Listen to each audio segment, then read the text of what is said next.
Well, steering. Obviously, it goes without saying that the car needs to go in the right direction. And if you steer with the steering wheel, it's going in the right direction. But what's at the back of it? What are the requirements for the steering? This is what we're going to be talking about today in the studio. One of them is my colleague here, Tobias Zollner, from the department. And of course, technology is what we're here all about. Indeed, that's the right word. The car is about to see the biggest changes in its development for decades. But in all this development, all the way to electric mobility, of course, we should not forget the virtues of a good car. And this is something that I would like to discuss with you here today. Because, of course, it's the system of steering. It is the biggest interface between the car and the human driver. And that's what we want to talk about.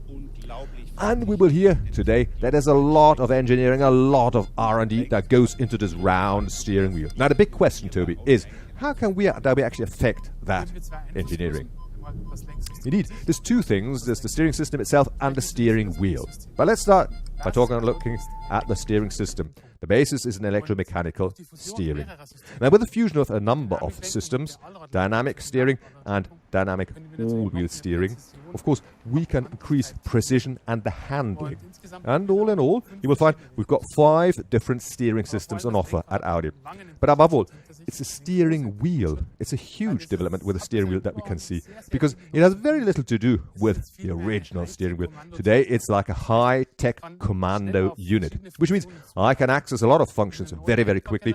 And with a new steering wheel generation, which is coming for the first time in the new Q4, we've got these touch-sensitive fields and panels. You're speaking of 5 steering systems now. I guess we'll say, are they crazy at Audi? Well, what do you need 5 steering systems? Is that overkill? Or is that a sensible progress? It's the most sensible technical progress, because every system has its own steering system. As we heard, the basis is the electromechanical steering. On top of that, we've got what we call the progressive steering.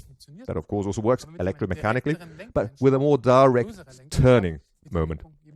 And that means the steering is a lot more direct. Much the same as with the dynamic steering. But it takes on board more parameters. Depending on the speed you're going, then the drive select mode you've selected. And thus, it is the ideal combination for urban driving, where it's very nifty and nimble, very comfortable, but also on straight line cruises or on the bends, it's highly precise. And then, on top of that, we have, of course, well, also rear axle steering to round out the front axle steering. Of course, the top is the dynamic all-wheel steering. Here, we've got the dynamic steering with the so-called superposition steering with the rear axle steering on top. So here we get the best of handling and precision all in one steering system. And with that, we really, so to say, lift the physical possibilities to the next level. But we'll hear more about this from Carsten Jablowski. So what we're learning, plenty of systems, but one philosophy. Exactly. That's how it is. Every steering movement, of course, also tells you something about the character of the vehicle. Tells you, is this a more sporty, is a more comfortable geared vehicle. Thus, in our luxury vehicles, we've got the dynamic all-wheel steering, which of course our customers expect in these kind of cars. But the philosophy, as he mentioned it, is always precisely matching 3 points, no matter which Audi you're driving, which segment. First of all, it is effortless. You want to be able to go nimbly through an urban setting. It must be easy to find a parking space and the likes. Then, of course, it needs to be precise, especially when cornering, going through the bends. You want to go fast and very precisely through the corner without any play. And of course, on the motorway where you're going at great speed, it's important that the center position of the steering is very controlled and very stable. Well, thanks, Toby. So far, we will have you later in the Q&A session where you will be back on board. And of course, I hope that you will then send in your question to us. But as of now, you can, of course, use the chat function to send in your questions. We will collect them and we will then later on have them here live in the studio with our answers. And effortless, precise and controlled is how we continue straight now, because let's have a look what our colleagues in the R&D for the steering are doing. Let's roll the clip.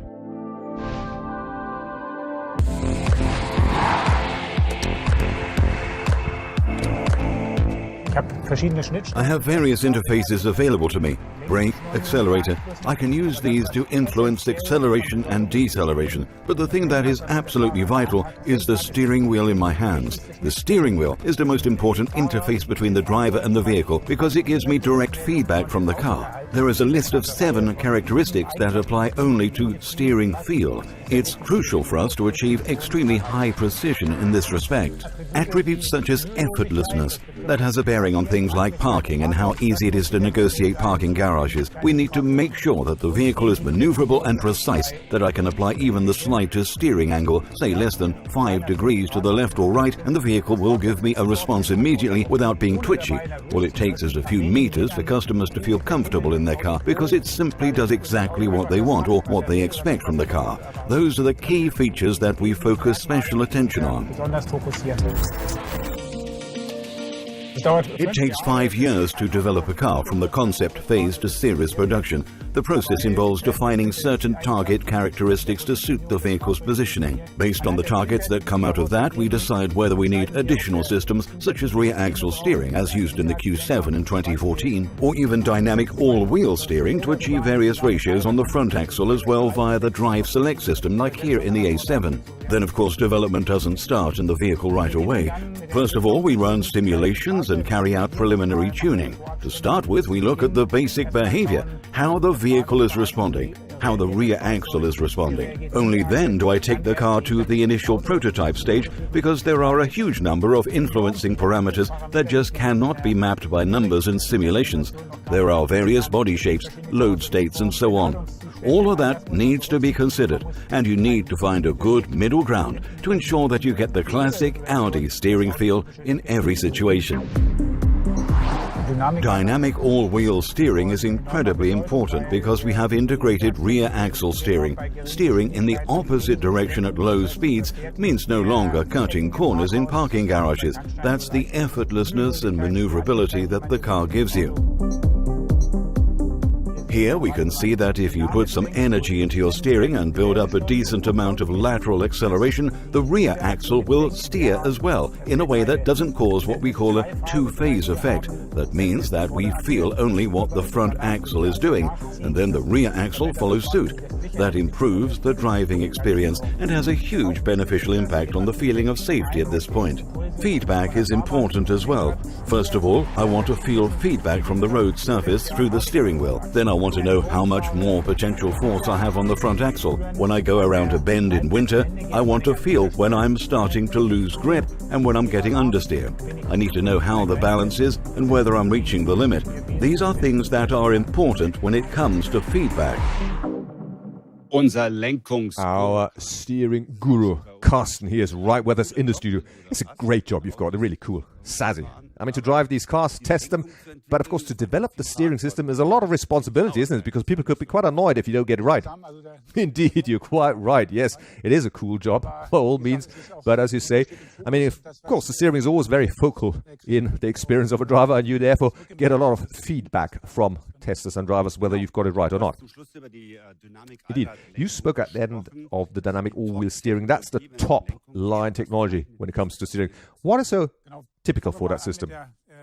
Well, let's start by looking at the system, because as we heard, is of course at the front axle here a conventional steering column. Then you can see it here, the superposition gear here at this position that can help you to actually slightly add the steering angle that you're driving or that the driver is indicating. With that, we can tweak the steering ratio, so always have the right ratio depending on the speed that the car is going. Can be very direct when you go, for example, in a parking space in a parking garage with the so-called power steering support, and of course at greater speeds it's a more indirect, it's less supported, which of course helps you greatly with the precision on straight line driving. That's the aid of the superposition gearing at the front axle. And this dynamic all-wheel steering is something we find in A6, A7 and A8. And now what we have here is indeed a full and complete drivetrain of the A7 Extra. So Carsten, tell us exactly, where do you find the steering systems hidden here? Indeed, as already mentioned, the conventional steering can be found down here, for example. Here you can see that's the input shaft underneath the engine. That powers the front axle together with the superposition gearing. And as you see here, the steering column is of course part and parcel of the front axle steering system, but the second important component is the rear axle steering. As you can see here nicely on the rear axle carrier fitted next to it, and that allows us to simply increase the nimbleness of the vehicle. At low speeds, we can actually steer in the opposite direction with up to 5 degrees, and thus shorten the turning circle by a full meter. And at greater speeds, that means we go in the same steering angle as in the front, and thus we offer extra stability, precision, and great drive dynamics. Now, the interplay between these two systems is made possible with our electronic chassis platform. It's a control unit, a super complex control unit that allows us to really take the required steering angles that we need at the front and the rear axle and to calculate them, to compute them, and to actuate them in such a way that you have this very harmonious interplay between these two steering systems at front and rear. Now, Carsten, I believe everything you say, but look, we've got professionals listening to us, and they can say, of course, you can put a lot of stuff in the car, but if you don't get the right tires on the car, it won't work. Absolutely right what you say there. Of course, you can do whatever you want, but the most important element between the car and the tarmac is the tire. And that's why we want to show you today what special aspect and what consideration we have to give to the tire when we look and talk about the steering. Now, the Audi fine-tuned tires, specially fine-tuned for Audi, are of course also considered when it comes to the steering behavior. So the tire is adjusted to the steering and vice versa, the steering to the specific tire in a given car. To this end, we've got a little animation to show you because it can indicate to you what that means at these very short time intervals. Because what happens when you steer with the front and the rear tires? What you can see here is the driver begins to steer in, and that steer torque is then through the column brought forward to the track rod, to the so-called wheel carriers, from where it then reaches the actual tire. So what happens? What happens really, and that's really of interest here, you will see it next, that first of all at the front axle, due to the steering angle and the inertia of the front end of the car, you have, as you will see in a second on the animation, wait here, if we zoom in, now you can see the tires slightly deform. So you've got the steering angle to the left, the tire slightly deforms, the front end turns left, only then with a lag, the same will happen at the rear axle, because of course the rear axle trails the front axle. And now this time sequence, or this time lag, is just a few 100 milliseconds that we're talking about. This is something that you try to keep as short as possible. And you will notice this as a driver. You will notice this time lag in every situation. Even if you only notice it, so to say, subconsciously. Well, this rear axle steering is something quite exotic, quite new for many customers and drivers. And I can imagine that many of our journalists or the colleagues from the media have not even tested it yet, would like to test that rear axle steering. Can you at least explain to us how it works? Indeed. The rear axle steering is something you will notice, particularly when you, for example, go into a parking place and try to put the car into a slot. But as you can see, what we call the fast rear axle, as we call it, is here actually what we try to make possible with the rear axle steering. And as we just saw before, the driver gives a steering moment into the front axle. Happens in any car with the conventional steering. But now with the electric ECP chassis platform, we now have the possibility to access the rear axle steering. So at the moment the driver begins to steer in, we will have the rear axle follow in the same direction, and thus we can really skip that time lag. So when I begin to steer in at the front and the tire begins to deform the profile of the tire, I already can have the tire at the rear go in the same direction. So we precondition the rear axle, and the rear axle will actually react a lot more spontaneous. This in turn means I've got this enormous safety addition and stability, so the rear is not trailing the front end. And well, as I say, it gives me extra stability, extra comfort, and extra drive dynamics. Here once more, the comparison between the conventional steering and the rear axle steering system with the dynamic always steering system on board. Now, if you found this was a bit too fast, a bit too complex, don't worry. You'll get all that material, all the videos in the Audi Media Center for you to peruse in all peace and quiet, so you can actually check them up for your own contributions and work. Now, Carsten, if the journalists are testing the cars and if they come to try out the steering, they will often talk about the feedback, as we often hear. Everybody wants to have that feedback from a steering. How do you make sure you get that feedback? Well, look, feedback is something where you feel a lot of things. First and foremost, you want to give the driver some kind of information about the tarmac situation through the steering wheel. There's two key elements. It's the forces acting on the front axle, the lateral force. How much of that can you convey when you begin to reach a limit, when it's going to begin to understeer?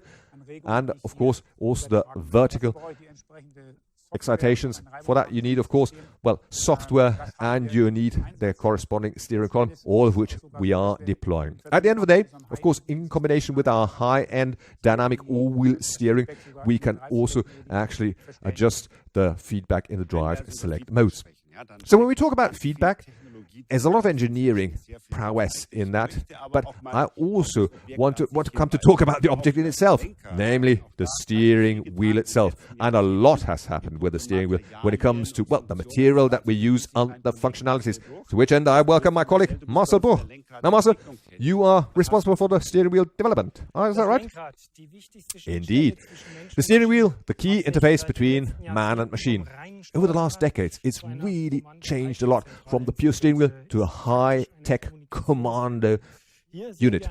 What you can see here is a steering wheel from 1986, as it was used in the Audi 80. The steering wheel is based on a composite steel skeleton and just has two, well, functions: steering, the direction you want to have the car go, and the horn, if you want to honk the horn. Very quickly, you can see how it changed. At the start of the 90s, namely in 1991 to be precise, the Audi 100 had the first airbag in the steering wheel.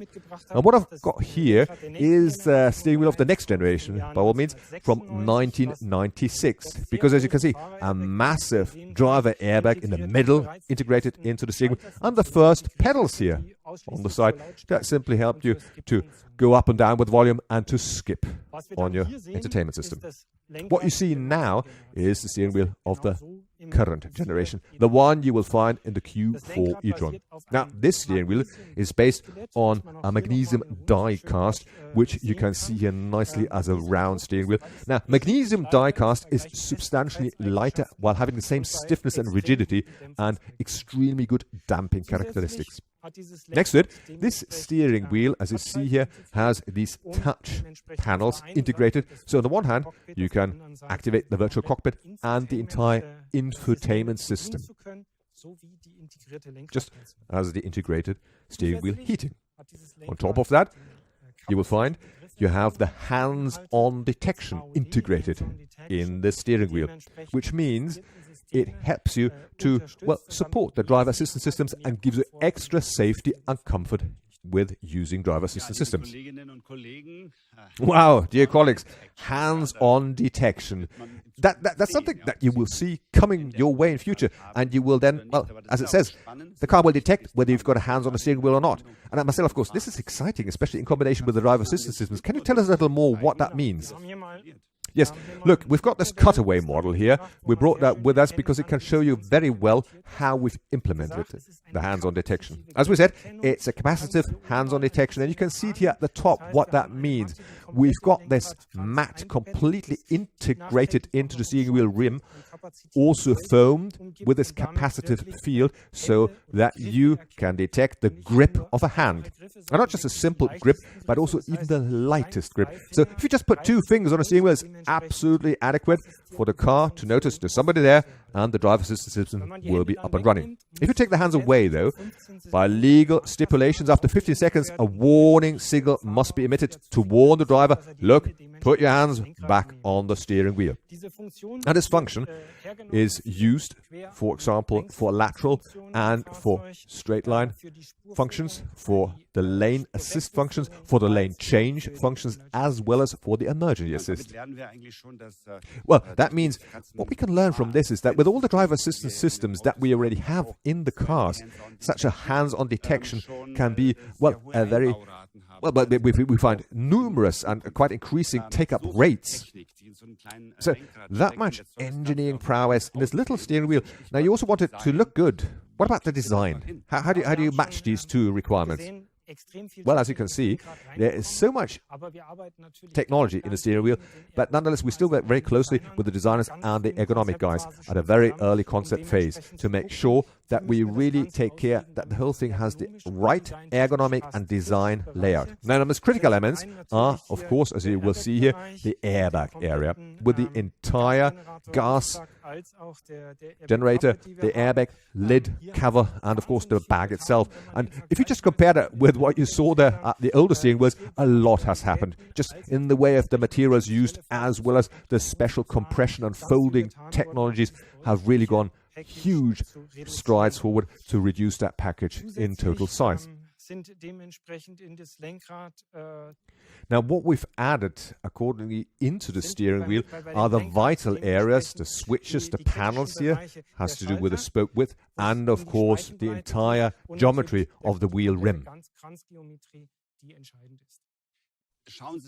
Have a look at this kind of steering wheel at your next test. It's incredible how much is packed into the steering wheel. Just the airbag is fitted into the steering wheel, all that technology, and it still looks as if it's made from, well, just one cast. There's not a fold, there's not a seam, nothing that you could detect. Because, of course, in the case, if that should be, and we'll have a look at this in animation, the airbag must explode. Indeed, it must. And as I said, the materials are vitally important. As you see here, the airbag must come out at lightning speed in the flash of an eyelash. And I mean, this 40 milliseconds, it's, as I say, an eyelash. And that's why I've shown you this in this extreme slow motion. And on top of that, of course, with the split line and with the opening kinematics, it's all very much a matter of the interplay between the visibility. You should not be able to see this with your eyes, and the functionality during a crash that works hand in glove. And this over a temperature band of minus 35 to plus 85 degrees Celsius. If you're interested, if you've got questions, send them in, or just take a note what you want to discuss with us later, because we want to hear from you, your opinion. That's the purpose of this Audi Tech Talk. Now, Marcel, I've got big hands, as you can see. And of course, you've got women with small hands driving at steering wheel. And for all of them, it must be a match and the fit. They should be able to reach all the functions. So what about the ergonomics? That's quite a challenge. Indeed. With the ergonomics, it's, first of all these functions integrated in the steering wheel need to be easily accessible. And of course, also a certain redundancy to the center console, that you can operate it from either. So what's important here is the grip area. For example, here, your wrist rest or the thumb cavity, that's very ergonomically, as you see here. And from there, you must be able to reach all the functions that are also here positioned at easy reach, whether it's the paddles, whether it's the panels, whether it's all these switch functions. And next to it, of course, what you see here is also the geometry of the rim. A very important point here, also for the ergonomics, is, as you see here, diameter of the rim. You see it here. It's oval in shape, which is your natural grip of the hand. 30 to 36 millimeters in size. Very good to feel, good touch and feel. And that's what we can actually realize with the implementation of the technology you have in the rim. Now, if the one of the you may ask, can you also get this in round? Indeed, you can have it also in a round shape. Now, Carsten, we haven't forgotten you. We saw how elegant you were driving that car at that test drive. What's for you important when you touch a steering wheel? Well, as Marcel said, the handling is vitally important, but also the position of the steering wheel in the car. What's the angle, the inclination of my steering column? And for this, of course, we've got certain parameters. It's 22 to 24 degrees at which we position the steering column in an SUV, and 70 to 21 degrees with the flat floor vehicles, where you sit, of course, lower, so that you always have an optimal grip. And of course, also the option to adjust the steering column here by, 30 millimeters, and that you have the car really in the best way under control. Next to design, what's the reason of these flat-bottomed steering wheels? Well, look, these flattened steering wheels, I mean, is something that simply allow you to access the car easier and to get out quicker. But next to it, aesthetically, they are so sporty. Our designers love them, and our customers love them. They really come from motorsports. Indeed, indeed. That's what you see in the cockpits of motorsport cars. And the form is just, well, it just looks sassier and sportier. And that's why for the Q4, we've decided that we also have it flattened at the top, as you see here nicely, which of course looks very well as a match for the interior design to stress the horizontal lines of the Q4. Sometimes you step foot in a car, and I'm sure you also notice, I mean, you drive so many cars, you test so many cars.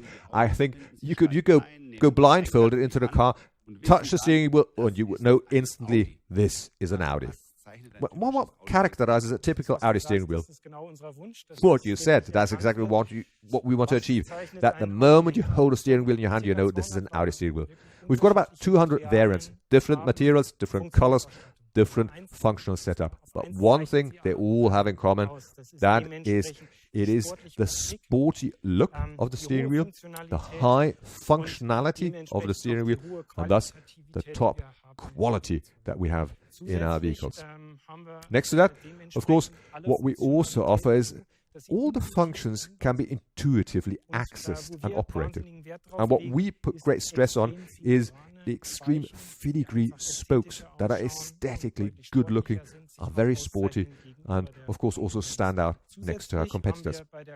What you also find that with the hands-on detection, we have a system that is, as you see here, coated by 2 foam layers, and you will find this across all the steering wheels, giving you this great grip. Now, with concept cars, we can see very, well, strange steering wheels, sometimes even interrupted rim configurations, then with a wealth of functions, some without any functions on top. What's conceivable? Well, especially with an open rim, that's not an option for us today, because we've got these enormous turning angles when steering, which also means you want to have a full rounded steering wheel. And we don't want to make sure, well, we want to make sure that if you really have a big turning circle, you don't want to actually grip into nowhere. And what we also say, for us, you have to have the right number of functions in the steering wheel. Everything that's often and quickly handled and operated is to be found on the steering wheel or on the steering column switches. Not too many, not too few. Looking ahead in the future, what's the difference between now and then? And what about those in the future, especially if I think of autonomous driving? And I mean, Marcel, I've seen cars, also from us, they had no steering wheel at all. Indeed, you're quite right. It will have a major bearing, autonomous driving, on our work.